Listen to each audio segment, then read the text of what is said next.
everyone, it's Eleanor from Art with Eleanor, and today I'm going to be painting some super cute pink clouds with the moon and stars on a miniature canvas. But before we get into the video, if you could like and subscribe, I'd really appreciate it.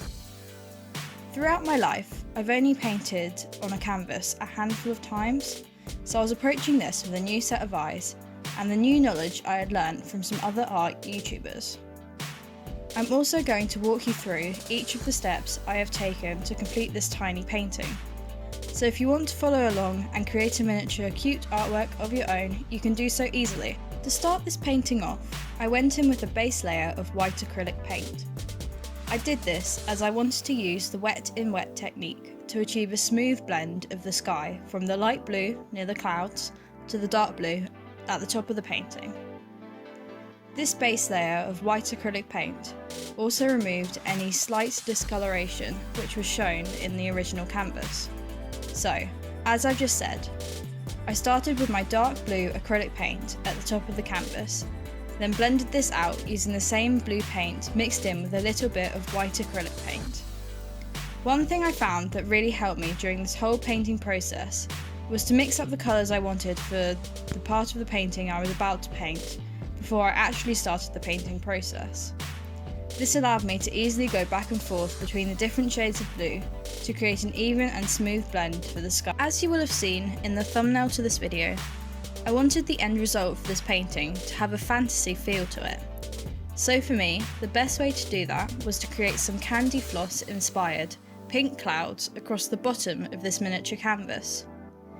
To start these clouds, I went in with a base colour of a mid-pink tone.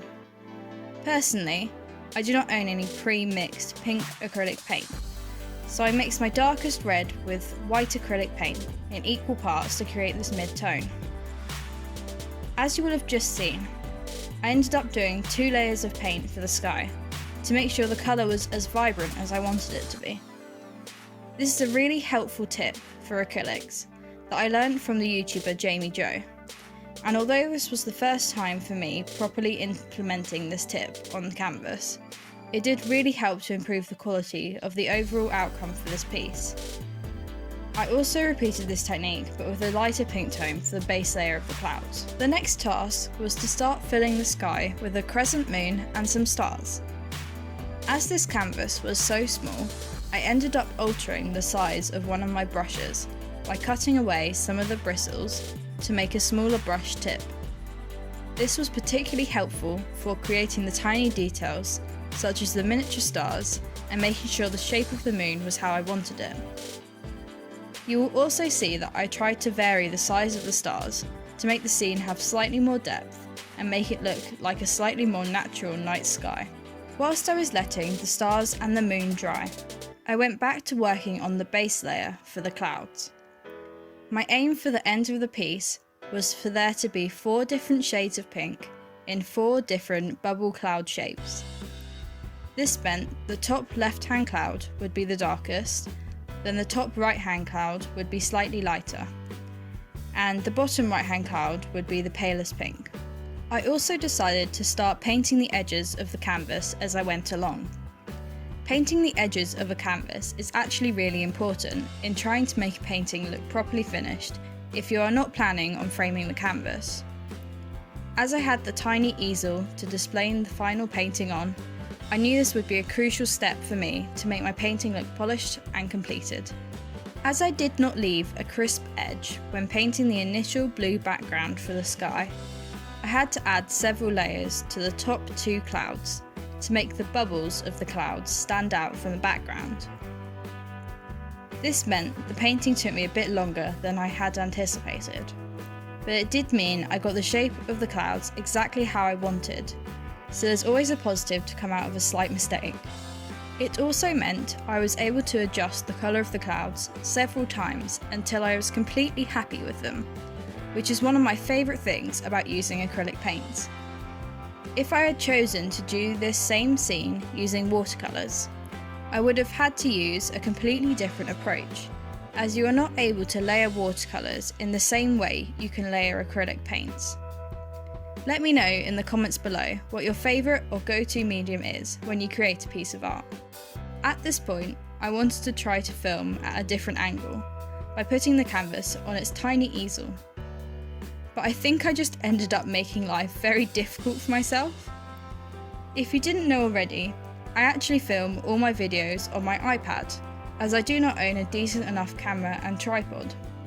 So, to achieve this angle, I had to move an adjustable table so it was almost directly in front of me, and then bend around it somehow to reach the canvas.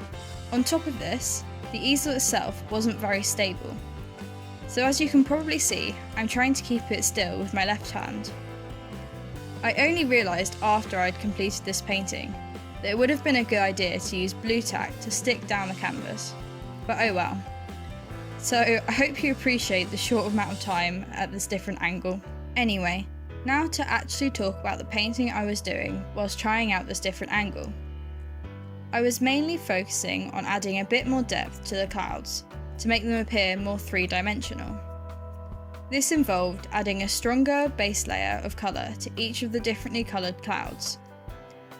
Then I went in with a shade just a small bit lighter than the base colour of each cloud to add a highlight to the top edge of the cloud.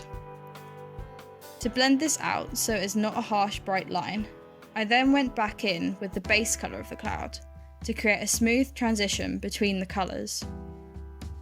At the bottom edge of the cloud, I then added a shade of pink slightly darker than the background and used that same concept to blend it out. I repeated this for each of the clouds. I also just wanted to say that the concept for this painting was inspired by some art that I had seen floating around Instagram. I've seen a lot of artists do something fairly similar to this, so I have no idea who I should be giving credit to, but I just wanted to put my own spin on it and trying completing this design with the limitations of working on such a small canvas. If any of you didn't happen to know who I should be giving credit to for this idea, then please let me know in the comments below. Talking of Instagram, if you want to see any of the behind the scenes to my artworks, as well as a more detailed description behind the reasons for me making the artwork I do, be sure to follow my Instagram at artwitheleanor. I'll also leave a link to it in the description below in case any of you are interested. At this point, I decided to go back and work on the moon, as you were still able to see the blue of the background through the white of the moon. Normally, I wouldn't have been that bothered by that, as it makes the moon look more realistic than just a flat white colour, but I wanted the fantasy, more cartoony feel to come through with this painting, so making the moon a bright white with a crisp outline was a must to achieve this look. So, the rest of this painting is basically me working on my blending skills, as well as remembering I have to paint all the edges of the painting. Out of interest, if you guys are painting on canvas, would you paint all the edges at the same time, at the end of the painting process? Or are you like me, and paint the edges whenever you feel like it in the painting process? I feel like painting the edges is one of the most satisfying things, as it really brings the piece together. I then decided that I had made the clouds on the left-hand side of the painting too dark, so I added a bit of white to the original background colour I had created to make the colour I wanted. In doing this, I also had to add the highlights and lowlights back in again to these clouds. But this time, I ended up using the wet in wet technique that I used for the sky again to blend out the colours to create a smooth gradient. For some reason, this took me a few layers and attempts to make it the way I wanted, but I'm really happy with how the clouds turned out in the end.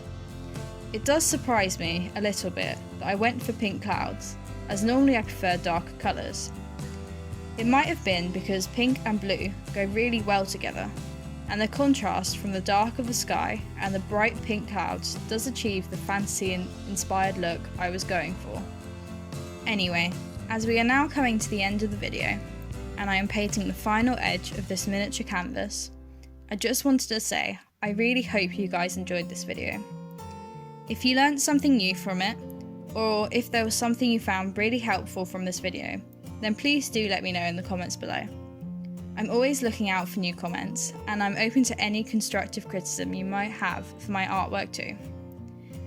If you did enjoy this video, it really helps me out as a small YouTuber if you could drop this video a like, And if you want to see more art content, I have over 40 videos up on my channel.